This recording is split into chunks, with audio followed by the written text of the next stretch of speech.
Changing focus and creating new excuses. These are some of the techniques that the Kremlin uses to explain the downfall of the Russian economy.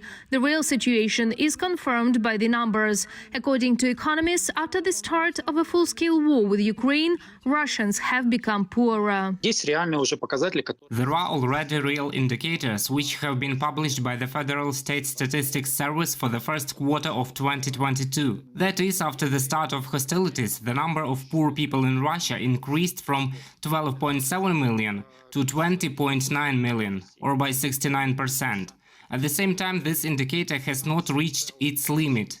In addition, there are unemployed people, so the number of unemployed is also increasing. Since it all started in March, it was not included in the statistics for the first quarter. We will see these statistics from the results of the second quarter.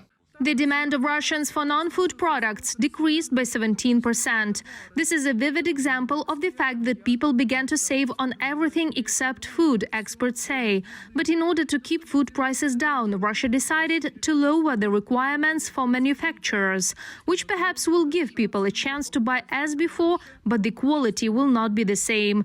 And by the end of August, economists predict another crisis in the labor market. That's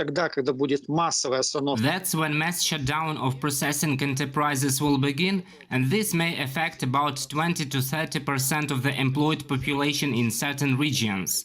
This means that they will either be fired or transferred to a low-paid job, or, for example, if these are specialists who are in demand abroad, they will begin to leave.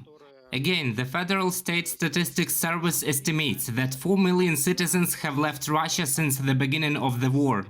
Those who are unable to leave will have to get used to the new reality. North Korea has been afloat for decades. People eat a plate of rice, but the country is holding on, right? Yes, it does.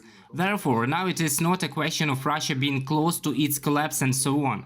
The economy is going down. People will live worse. Yes, all this will happen, but it does not mean the collapse of the country. Moscow is already thinking about targeting the currency, that is, about transferring the management of the national currency rate to manual mode. This already happened before the collapse of the USSR. Now the Russians are very worried about the fact that their ruble has strengthened, and they will purposefully weaken the ruble to the level of 70 to 75 rubles per dollar. They are in huge budget trouble right now. In addition to the fact that the economy is falling, export earnings are also conditionally worth less in rubles. If your ruble has strengthened, then when exporting in dollars, the price has remained the same or increased, but this is less in rubles than it was before.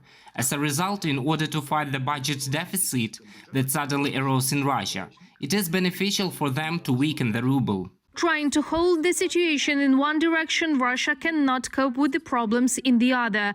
It is about employment. The activity of foreign companies in the country indirectly or directly provided employment for up to 8 million people.